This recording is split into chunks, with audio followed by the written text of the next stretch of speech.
Is anyone watching Andor? Neon of was it Clownfish TV? He says, "I keep forgetting that Andor exists."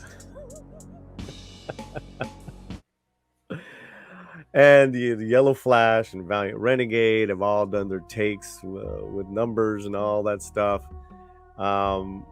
And I think there's this gentleman, Alessandro, who says, "It's wild to me that Andor, a prestige level TV series set in the Star Wars universe, is being slept on right now. It's easily the best Star Wars show that Disney has made and probably will ever make at this rate. I hope the show will grow its audience. I want more of this." And there you see Drunk 3PO. Star Wars has killed off the fan base. Disparo. Yeah, with Andor is being slept on because it puts everyone to sleep. Ba-dum-bum. Nice. Valiant Renegade said what Drunk 3PO said. This is exactly what we predicted years ago. The damage would become so catastrophic from Disney Lucasfilm that nobody would give a shite anymore, no matter what they did. Has anyone seen the show? Or are you just boycotting Disney Star Wars altogether? Andor ratings in the gutter. Worse than Boba Fett. How can it be worse than Boba Fett, man? Well, maybe ratings. An audience trending chart reveals that Andor is at the bottom, the way bottom. This is a Cosmic Book News, and this is just one of several articles from different publications saying the same thing. According to new analytics data, the ratings for the Star Wars series Andor on Disney Plus look to be in the gutter and are much worse than that of the Book of Boba Fett. Brandon Katz, an industry strategist at Parrot Analytics, who also has written for The Wrap, The Observer, and posted a daily demand chart on Twitter that charts the Mandalorian seasons 1 and 2, the Book of Boba Fett season 1, and the first season's episodes of Andor to date. As you can see, Andor is nowhere near any of the other Star Wars. It's the purple line. Purple line. Ay Dios. Okay, the purple line, guys. It looks like there's two purple lines, right? This is the purple line. This one right here, guys. This is not good.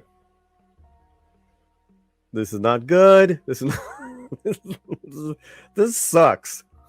I had no idea. I had no idea. I was actually hoping we would get data from Samba TV about Andor, as Lucasfilm released the first 3 episodes on the same day.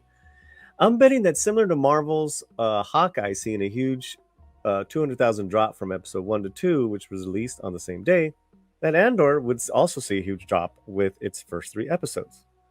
Again, Samba TV has stopped reporting the number of households that watch various shows for some reason. Bear in mind, Nielsen will be measuring ratings for 3 episodes of Andor, not 1, as Nielsen reports the number of minutes watched for the week. Don't give up on Andor. I will say Andor started off with a big time slow start, and the first 3 episodes didn't impress me all that much.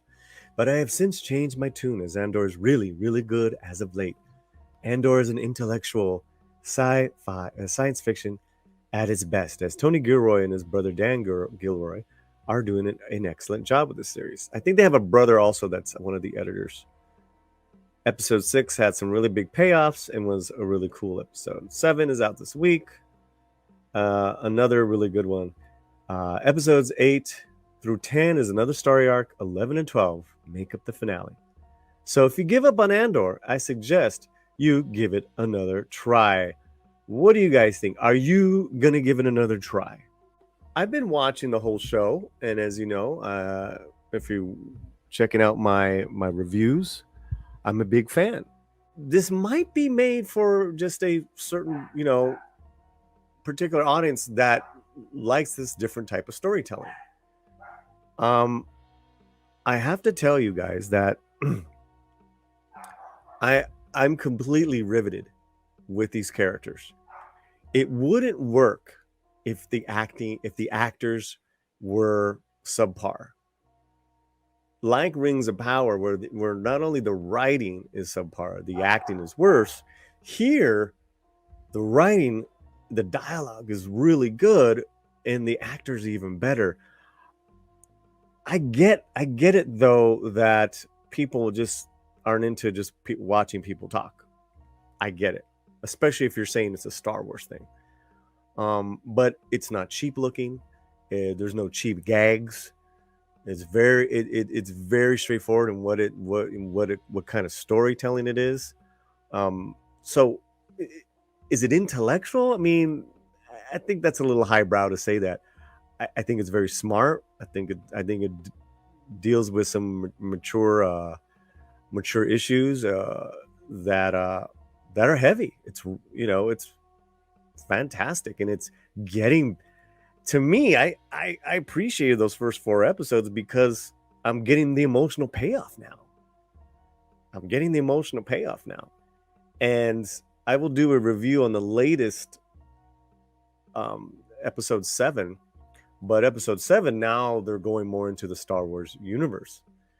But episode 6 obviously was it 6? Yeah. Episode 6 was a great payoff for those first 5 episodes. So I'm really enjoying it. Now, I understand. I totally also understand why people hate it, or why people not even hate it, excuse me, won't watch.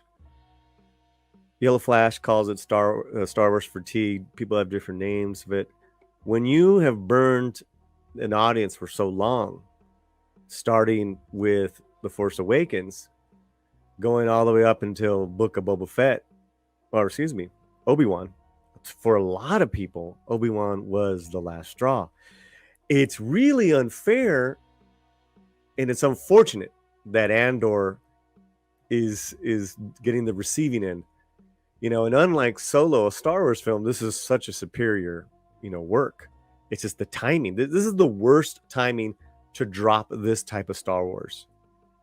I think this would have been great if it dropped right after Mando season 1, because there was still a lot of good favor for Star Wars from the OG fans and new fans.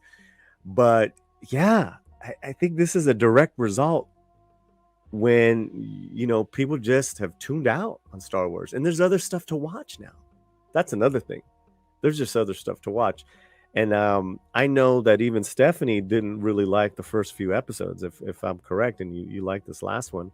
So yeah, I definitely would say, what I would say is just wait off until it's done, the whole season is done, and watch it. Well, I also will say, this television series, the season 1, and if there's so far 7 episodes in, this one will be talked about years to come. I cannot say that about these other episodes, Obi-Wan or these other ones, as far as longevity. This one is one to talk about in years to come. I really believe that it's going to have a good legacy. It's going to have some legs. And yeah, that's really it. But I understand why no one cares about Andor.